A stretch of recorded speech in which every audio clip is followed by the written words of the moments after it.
오늘은 부활절 넷째 주일입니다. 죽음의 권세를 이기고 부활하신 예수 그리스도의 생명의 놀라운 기운이 저와 여러분들 삶 속에 충만하시길 간절히 축원드립니다. 오늘은 한 에피소드를 시작으로 말씀을 나누고자 합니다. 한 청년이 길을 가다가 한 어르신을 보고 깜짝 놀랐습니다. 다름 아닌 옛날 중학교 담임 선생님이셨기 때문입니다. 그래서 그 청년은 그 선생님에게 인사하며 물었습니다. 저를 기억하시나요? 이제 노인이 된 그 선생님은 잘 모르겠다 그렇게 말하자 그 젊은 제자는 제가 학창 시절에 선생님의 같은 반 제자였습니다 라고 대답을 했습니다. 그러자 그 선생님은 반갑다고 하면서 그래 자네는 지금 뭘 하고 있는가 그렇게 제자에게 묻게 되었습니다. 그러자 그 청년은 저도 선생님이 되었습니다 하고 대답을 했습니다. 그러면서 사실 제가 교사가 된 것은 다 선생님 덕분입니다 라고 말을 이었습니다. 그러자 그 선생님은 그 말이 궁금해서 어떻게 선생이 되기를 결심했는지 묻게 되었습니다. 그 청년은 교사가 되기로 마음먹은 이야기를 하나둘 이야기했습니다. 그 청년은 중학교 학창 시절에 어느 날 반 친구가 멋진 시계를 차고 학교에 왔는데 그 시계가 너무나도 탐이 났다는 것입니다. 그래서는 그만 그 시계를 몰래 훔치고 말았습니다. 뒤늦게 시계가 없어지는 것을 안 그 반 친구는 선생님에게 이 사실을 알려드렸고 선생님은 반 학생들을 다 모아놓고 시계를 훔친 사람은 빨리 돌려주라 이렇게 말하게 되었습니다. 그러자 그때 그 청년은 겁을 먹고 또 모르는 척 가만히 있었다는 겁니다. 예, 그러자 선생님은 교실문을 닫으시고 모두 다 일어서라고 하셨고 시계를 찾을 때까지 눈을 감고 있으라 그렇게 말을 했습니다. 반 학생들은 선생님 말씀대로 서서 눈을 감았고 선생님은 차례로 주머니를 뒤지기 시작했습니다. 그러다가 그 청년 주머니에서 시계를 찾아내셨습니다. 그러나 그 선생님은 아무 말씀도 안 하시고 계속해서 또 나머지 학생들의 주머니를 다 뒤지시고 난 후에 시계를 찾았으니 이제 모두 눈을 떠라 이렇게 말씀을 하셨다는 것이죠. 누가 시계를 훔쳤는지 반 학생들이 알게 하지 않기 위한 선생님의 배려의 행동이었다라고 하는 겁니다. 그때 그 시계를 훔친 자신은 너무나도 겁도 났고 창피해서 얼굴을 들 수가 없었다고 합니다. 자신의 삶 속에서 너무나도 참으로 수치스러운 날이 그날이었다라고 하는 것이죠. 그런데 무엇보다도 선생님은 자신을 따로 불러서 어떤 훈계도 하지 않으시고 그냥 넘어가셨다는 것이죠. 그 젊은이는 학창시절 자신의 잘못을 감싸주신 선생님의 그 마음을 간직하면서 앞으로는 절대로 나쁜 짓 하지 않는 사람이 되겠다 결심을 했고 더 나아가서 자신도 좋은 선생님이 되어야 되겠다 그렇게 마음을 먹고 정말로 선생님이 되었다는 것입니다. 근데 이렇게 우연히 선생님을 만나게 되어 그때 그 시계 사건을 전하지 못했던 그 감사한 마음을 이제야 전하게 되었다라고 그 젊은 제자는 재차 인사를 드리게 되었습니다. 그러자 그 선생님이 그 젊은 제자에게 이렇게 말했습니다. 그때 시계 사건은 기억하고 말고 내가 모든 학생의 주머니를 뒤졌던 것도 기억하네. 하지만 그 학생이 자네였던 것은 전혀 몰라네. 그때 나도 학생들의 얼굴은 눈을 감듯 전혀 보지 않고 그냥 주머니만 뒤졌거든. 그렇게 대답을 했다는 것이죠. 제자를 향한 선생님의 너무나도 참으로 애정 어린 그 마음이 전해지는 이야기가 아닐 수가 없습니다. 참으로 이처럼 사람은 한 생명을 살리는 위대한 일이 된다라고 하는 사실이죠.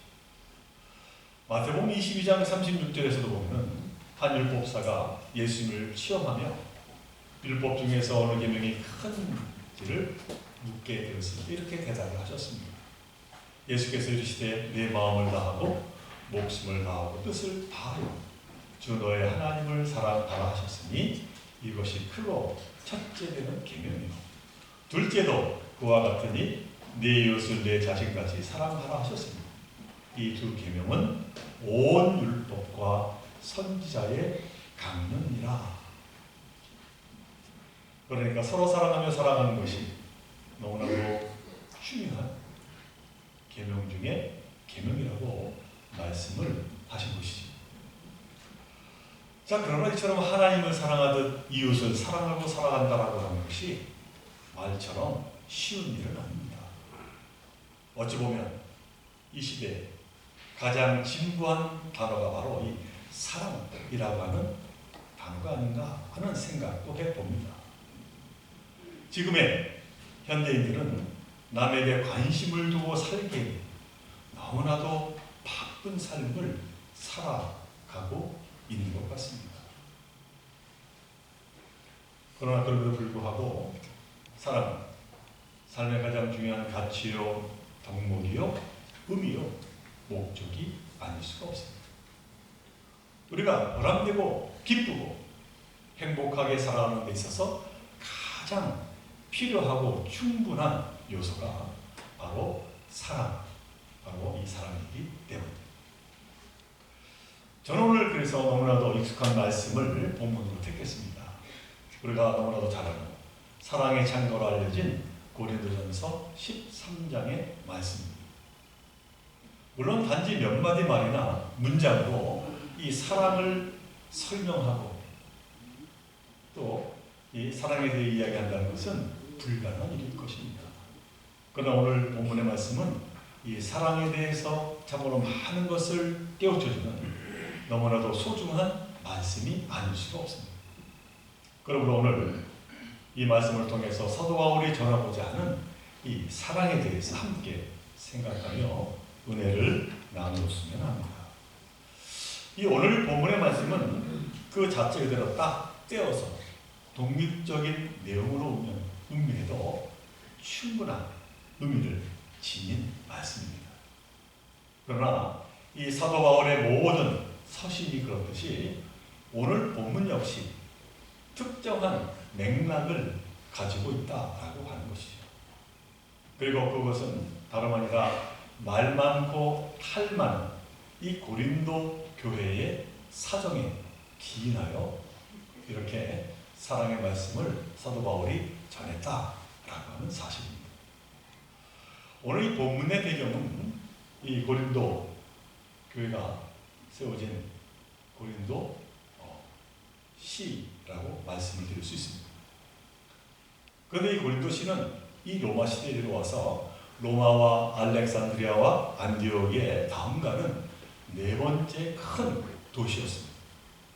이 도시가 성장한 이유는 지중해 교통 중심의 항구가 되어서 수많은 배가 드나들었기 때문입니다.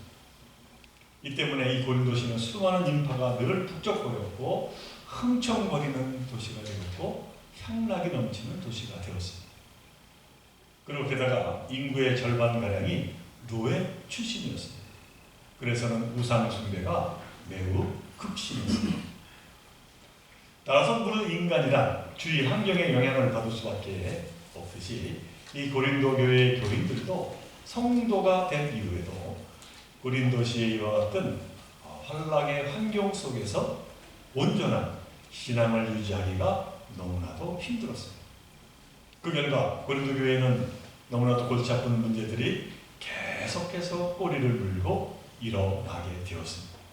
서로 반목하고 싸우며 참으로 여러 가지 힘든 일들이 교회에 자꾸 발생했다라고 하는 것이죠.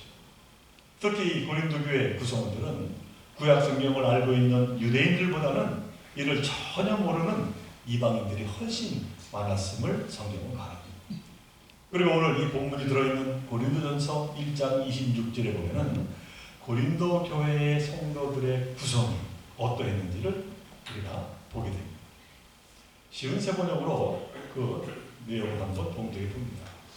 육신의 기준으로 보아서 지혜 있는 사람이 많지 않고 권력 있는 사람이 많지 않고 가문이 훌륭한 사람이 많지 않았습니다. 이렇게 고린도 교회의 성도들을 이야기합니다. 그러니까 한마디로 경제적으로도 사회적으로도 매우 빈약한 처지에 있는 그러한 사람들 대부분이 고린도 교회의 구성원이었다라고 하는 것이죠. 자, 그런데 이 예수 그리스도 이름으로 모이기 시작한 이들 가운데에서 이상한 현상이 나타나기 시작했습니다. 그것은 서로의 받은 은사를 자랑하는 사태가 벌어졌다라고 하는 것이죠. 사회적으로 빈약한 처지에 있었기 때문인지 그리스도 안에서 성령의 은사를 받게 되자 그들은 그것을 귀히 여기고 감사하기는커녕 이를 자신의 자랑으로 기이한 현상이 벌어지게 되었다라고 하는 사실입니다. 자, 그렇다면 이 고린도 교회 성도들이 받은 은사들은 과연 어떠한 것들이 있었을까요? 그래서 그들은 왜 자랑하게 되었을까요? 오늘 본문 말씀 바로 앞에 나오는 고린도전서 12장에 보면 고린도 성도들이 받은 다양한 은사들을 하나하나 이제 이야기하고 있습니다. 9절로부터 10절의 말씀입니다. 어떤 사람에게는 한 성령으로 병 고치는 은사를, 어떤 사람에게는 기적을 행하는 능력, 어떤 사람에게는 예언함을, 어떤 사람에게는 영을 분별함을, 또 다른 사람에게는 각종 방언 말함을, 어떤 사람에게는 방언을 통역함을 주시다니. 그러니까 병 고치는 일을 비롯해서 참으로 놀라운 은사들을 이 초대 고린도 교회 성도들에게 성령께서 베풀어 주셨다라고 하는 사실이죠. 근데 문제는 이로 인해 서로 섬기기보다는 서로 반목하고 분열하고 이것을 가지고 자랑했다는 것입니다. 그리고 이와 같은 소식을 사도 바울이 고린도 교회를 떠난 2년 지난 후에 에베소에서 듣게 됩니다. 이 고린도 교회를 세운 사도 바울은 이 같은 슬픈 소식을 접하면서 고린도 교회의 편지를 쓰지 않을 수가 없었습니다. 바울은 최선을 다해서 이제 사랑의 마음을 품고 편지를 써 내려갑니다. 사도 바울은 무엇보다도 먼저 이처럼 다양한 은사가 오로지 성령님의 뜻한 바에 의한 것이라 이렇게 말합니다. 고린도전서 12장 11절의 말씀, 이 모든 일은 같은 한 성령이 행하사 그의 뜻대로 각 사람에게 나눠 주시는 것이니라. 그러니까 이 고린도 성도들에게 내려진 은사는 결코 자기 자랑거리가 되어서는 안 된다는 것이죠. 하나님의 뜻을 이루는 귀한 은사라고 말하고 있는 겁니다. 그러면서 사도 바울은 이제 고린도 교회가 올바른 믿음의 공동체가 되기 위해 무엇보다 우선적으로 가져야 할 것이 있는데 그것이 무엇인지 일깨우기 위해서 바로 오늘 본문 13장의 말씀을 그들에게 전했다라고 하는 겁니다. 이 오늘 본문 고린도전서 13장은 크게 세 단락으로 구성되어 있습니다. 첫 번째는 다른 은사와 비교하여 그 사랑의 빼어남을 말씀합니다. 그리고 두 번째는 이 사랑하는 사람이 어떻게 행동해야 하는가 라고 하는 것을 구체적으로 말합니다. 그리고 마지막 세 번째는 고린도 성도들이 받은 그 성령의 은사들과 대비하여서 바로 이 사랑의 영원함을 말씀하고 있음을 보게 됩니다. 이 같은 내용을 의미하면서 세 번역으로 제가 다시 한번 오늘 본문을 읽어드립니다. 첫 번째로 오늘 본문 13장 1절로 3절에서 사도 바울은 이렇게 권면합니다. 내가 사람의 모든 말과 천사의 말을 할 수 있을지라도 내게 사랑이 없으면 울리는 징이나 요란한 괭가리가 될 뿐입니다. 내가 예언하는 능력을 가지고 있을지라도 또 모든 비밀과 모든 지식을 가지고 있을지라도 또 산을 옮길 만한 모든 믿음을 가지고 있을지라도 사랑이 없으면 아무것도 아닙니다. 내가 내 모든 소유를 나누어 줄지라도 내가 자랑 삼아 내 몸을 넘겨줄지라도 사랑이 없으면 내게는 아무런 이로움이 없습니다. 이 말씀은 요한께서 말하면 상대방에게 건네는 아름다운 천사의 말이든 또는 예언하는 능력이든 방언이든 구제든 그리고 사회적으로 옳은 행동이나 종교적으로 가장 숭고한 희생마저도 그것이 사랑을 밑바탕으로 하지 않으면 다 무용하다 그렇게 말씀하고 있는 것이죠. 한마디로 그 모든 놀라운 은사에 따른 놀라운 능력도 사랑이 바탕이 되어야 한다는 것입니다. 결코 자랑거리가 될 수 없다 말씀하고 있는 것이죠. 그 다음 두 번째로 사도 바울은 부정적인 어법으로 이 사랑을 강하게 설명하고 있음을 봅니다. 오늘 보면 4절로 7절의 말씀입니다. 사랑은 오래 참고 친절합니다. 사랑은 시기하지 않으며 뽐내지 않으며 교만하지 않습니다. 사랑은 무례하지 않으며 자기의 이익을 구하지 않으며 성을 내지 않으며 원한을 품지 않습니다. 사랑은 불의를 기뻐하지 않으며 진리와 함께 기뻐합니다. 사랑은 모든 것을 덮어주며 모든 것을 믿으며 모든 것을 바라며 모든 것을 견딥니다. 이는 무슨 말씀입니까? 남보다 나를 높이지 말고 나보다 남을 높이며 겸손함을 잃지 않는 그 사람, 그리고 인내하며 언제나 사랑하는 마음으로 다른 사람을 붙잡아 줄 아는 사람이 진정 사랑하는 사람이라는 것이죠. 그리고 특별히 사랑한 것보다도 정의를 사랑하고 불의를 기뻐하지 않는 자라고 말하고 있습니다. 이제 마지막으로 본문에서 나오는 세 번째 말씀은 이 사랑의 영원함을 강조합니다. 8절로부터 13절의 말씀. 사랑은 없어지지 않습니다. 그러나 예언도 사라지고 방언도 그치고 지식도 사라집니다. 우리는 부분적으로 알고 부분적으로 예언합니다. 그러나 온전한 것이 올 때에는 부분적인 것은 사라집니다. 내가 어릴 때는 말하는 것이 어린아이와 같고 깨닫는 것이 어린아이와 같고 생각하는 것이 어린아이와 같았습니다. 그러나 어른이 되어서는 어린아이의 일을 버렸습니다. 지금은 우리가 거울로 영상을 보듯이 희미하게 보지만 그때에는 얼굴과 얼굴을 마주하여 볼 것입니다. 지금은 내가 부분밖에 알지 못하지만 그때에는 하나님께서 나를 아신 것 같이 내가 온전하게 알게 될 것입니다.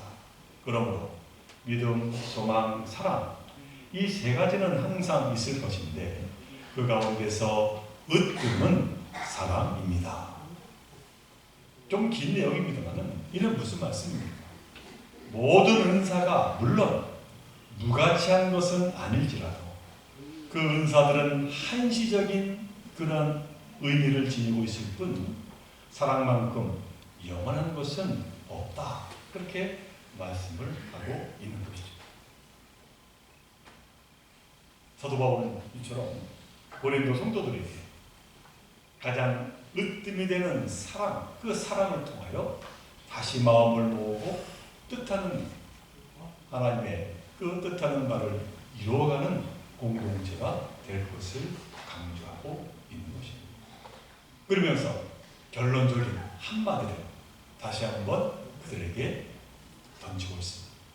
고린도전서 14장 1절 첫 문장의 말씀. 사랑을 추구하십시오 하는 말씀입니다. 사랑을 삶의 가장 중요한 가치로 두고 살아가라 라고 하는 말씀입니다. 사랑하는 주께 성도 여러분, 사도 바울의 이 권면은 고린도 교회뿐만이 아니라 지금 저와 여러분에게도 해당하는 말씀이 아닐 수가 없습니다. 사도 요한은 요한일서 4장 7절로 8절에서 그래서 우리에게 너무나도 중요한 사랑에 대한 진리를 또한 전하고 있습니다. 사랑하는 자들아 우리가 서로 사랑하자. 사랑은 하나님께 속한 것입니다. 사랑하는 자마다 하나님으로부터 나서 하나님을 알고 사랑하지 아니하는 자는 하나님을 알지 못하나니 이는 하나님은 사랑이시니라.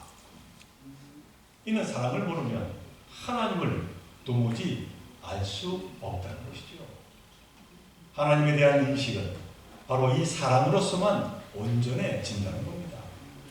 그러므로 우리가 지금 부활하신 예수 그리스도를 믿는 그리스도인이 되었다라고 하는 그 고백은 바로 이 사랑을 삶의 목적이요 의미로 추구하며 살아가는 자가 되었다라고 하는 결단의 삶의 모습을 이루는 자를 바로 그리스도인이 되었다라고 그렇게 감히 말할 수가 있게 되는 겁니다.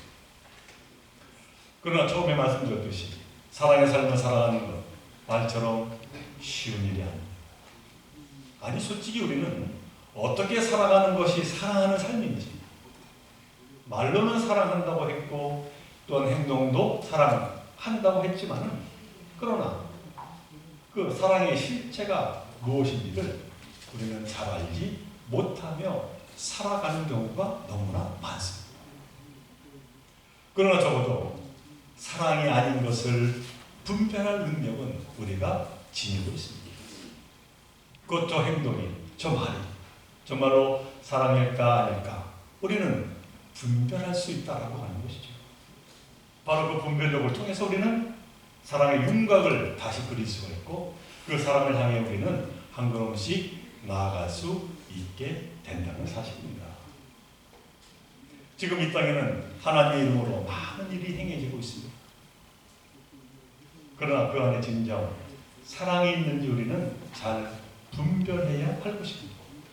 그리고 그의 모든 것들을 바라보며 분별하면서 나의 행동 또한 거기에 비추며 다시 한번 돌아보아야 될 것입니다. 그리고 사도 바울이 권면한 것처럼 사랑을 추구하며 살고자 노력해야 될 줄로 믿습니다. 사도 바울은 우리에게 거듭 강조합니다.